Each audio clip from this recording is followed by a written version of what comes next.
பெருமக்களுக்கும் மாணவிகளுக்கும் அன்பான காலை வணக்கம்.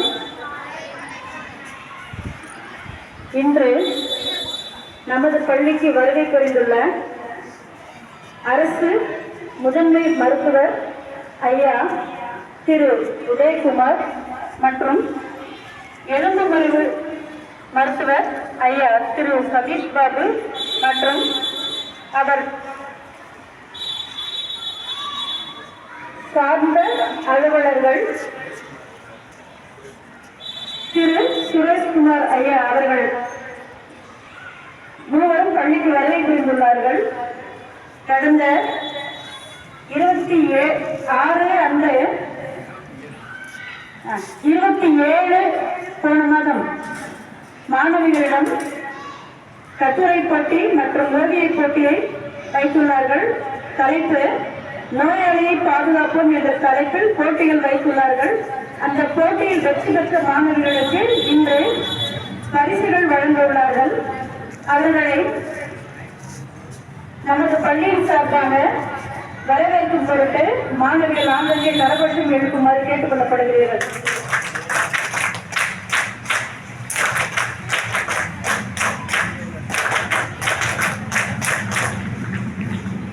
தலைமை மருத்துவர் ஐயா அவர்கள் டாக்டர் உதயகுமார் ஐயாவை நமது பள்ளியில் கொடியேற்றி வைக்குமாறு அன்போடு கேட்டுக் கொள்ளப்படுகிறார்கள்.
அது முதல் நிகழ்வாக நம்மளது தலைமை மருத்துவர் ஐயா அவர்களுக்கு நமது பள்ளியின் தலைமை ஆசிரியர் அம்மா அவர்கள் சால்வை அளித்துள்ளார்.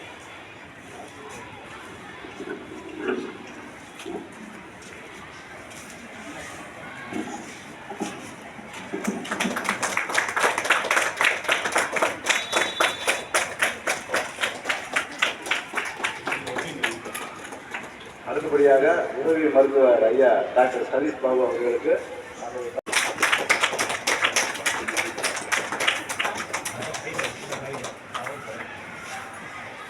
அடுத்தபடியாக நம்முடைய பள்ளியின் உதவி தலைமை ஆசிரியர் அம்மா திரு வானதி அவர்கள் மருத்துவ உதவியாளர் அவர்களுக்கு சுரேஷ்குமார் அவர்களுக்கு ஒரு புத்தகம் ஒன்று பரிசு இயல்பாக ஏற்படக்கூடிய அந்த ஒரு சில நோய்கள் அந்த நோய்களை தீர்க்கக்கூடிய ஒரு வழிமுறைகள் குறித்து ஒரு ஆலோசனை வழங்குமாறு நம்முடைய தலைமை மருத்துவர் ஐயா உதயகுமார் அவர்களே அன்புடன் கேட்டு.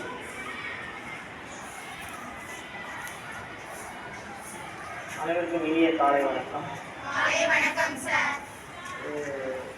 அரசு மருத்துவமனை சார்பாக இங்கே பேஸ்மெண்ட் சேஃப்டி வீக் அப்படிங்கிறது வந்து இந்தியா முழுவதும் கொண்டாடப்பட்டது. அதனுடைய ஒரு பகுதியாக வந்து பள்ளி மாணவர்களுக்கிடையே கட்டுரை போட்டியும் ஓவிய போட்டியும் வைத்து அவர்களுக்கு பரிசு வழங்க சொல்லி அது ஒரு அஜெண்டா இருந்தது. அதுக்காக நாங்கள் வந்து தலைமை ஆசிரியர் மேடத்தை வந்து நேரில் சந்தித்து நாங்கள் அவர் கேட்டோம். அவங்களுக்கு வந்து இந்த போட்டியை நடத்துறது எங்களுக்கு தெரிஞ்சு நாங்கள் முதல்ல நாங்கள் நன்றியை தெரிவித்து வருகிறோம். அந்த போட்டிக்கு எங்களுக்கு இந்த இதுக்கு உறுதுணையாக இருந்த அழகிசாமி இயற்பியல் ஆசிரியரும் தமிழ் ஆசிரியரும் ஓவிய ஆசிரியர் அவர்களுக்கும் மற்றும் அனைத்து ஆசிரியர்களுக்கும் அரசு மருத்துவமனை சார்பாக முதல்ல நன்றியை தெரிவிக்கிறேன். இந்த ஆக்சுவலாக என்னென்னா பேஷண்ட் சேஃப்டி அப்படின்னா நம்ம வந்து ஒரு ஒரு ஹாஸ்பிட்டலுக்கு போகிறோம்னா நம்மளுடைய பேஷண்ட்ஸோட பாதுகாப்புகள் என்னென்னங்கிறத நம்ம தெரிஞ்சுக்கணுங்கிறதுக்காக தான் இந்த இதை இது பண்ணியிருந்தாங்க. பாதுகாப்பு என்னென்னா வந்து நமக்கு கொடுக்கக்கூடிய மருந்து அந்த மருந்தோட தன்மை, அதனை எவ்வளோ நேரம் நம்ம உட்கொள்ளப்படணும், எத்தனை சாப்பாட்டுக்கு முன்னாடியா சாப்பாட்டுக்கு பின்னாடியா போன்ற விவரங்களை வந்து நம்ம வந்து அங்கே இருக்கிற மருத்துவரிடமோ இல்லை செவிலியரிடமோ நம்ம கேட்டுக்கணும். அந்த உரிமை வந்து நோயாளிகளுக்கு உள்ளது. அதே போல் நோயாளிகளுடன் இருக்கிறவர்கள் வந்து அந்த நோயின் தன்மையை பற்றி மருத்துவர்கிட்ட வந்து தெரிஞ்சுக்கணும். அதுவும் வந்து அந்த நோயாளிகளோட பாதுகாப்பில் வருது.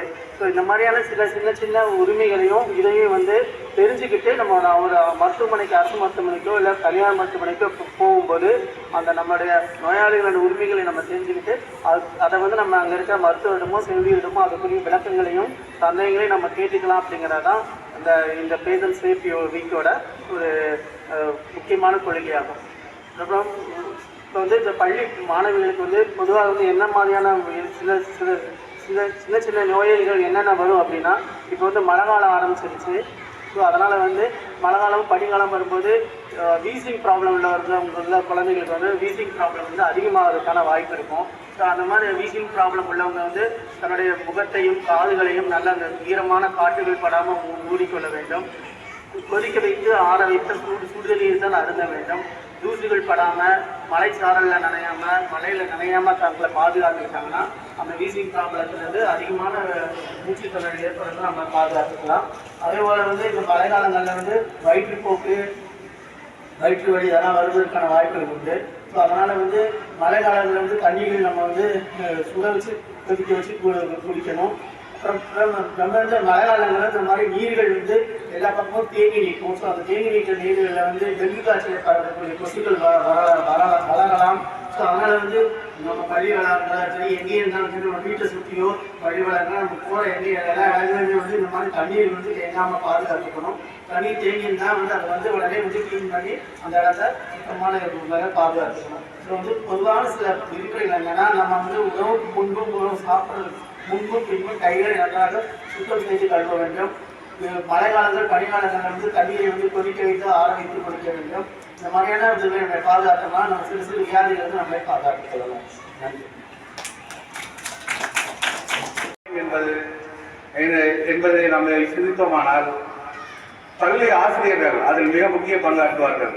நீங்கள் இந்த ஊரில், இந்த சமுதாயத்தின் எந்த ஒரு சூழலிலிருந்து வந்திருந்தாலும் உங்கள் அனைவரையும் சமமாக பாவித்து, ஒரு தாய் தனது குழந்தைகளும் எந்தவித ஒரு ஏற்றத்தாழ்வுகள் இல்லாமல் பார்ப்பதைப் போல இங்குள்ள அனைத்து மாணவர்களையும் தங்கள் குழந்தைகளாக நினைத்து தங்களை இந்த அர்ப்பணித்து மாணவ சமுதாயத்தை உருவாக்கி கொண்டிருக்கிறார்கள்.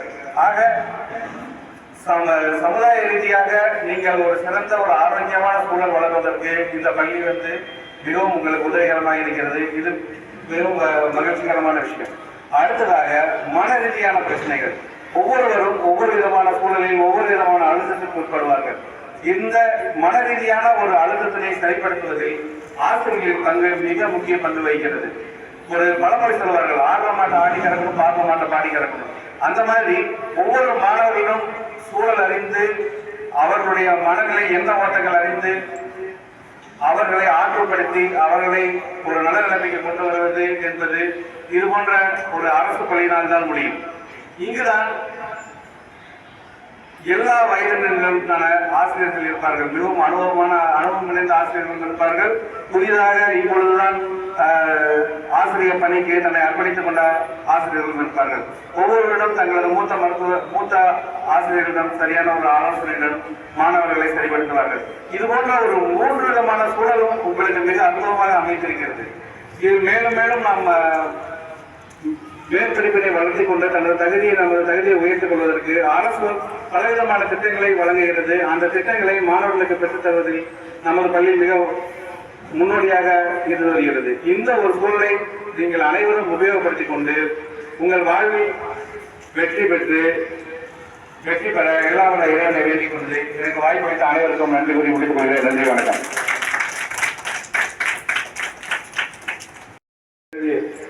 பி மனிஷ்கா 11th A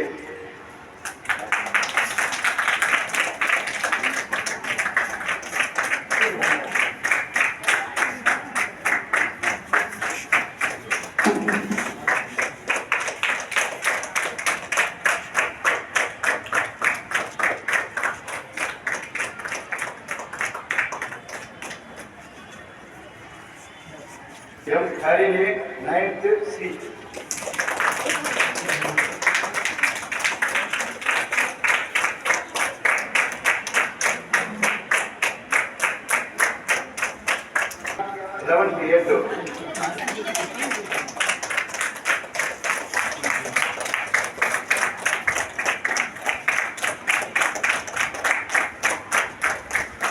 அடுத்த கட்டுரை போட்டியில் முதலிடம் செல்வி ஆர்.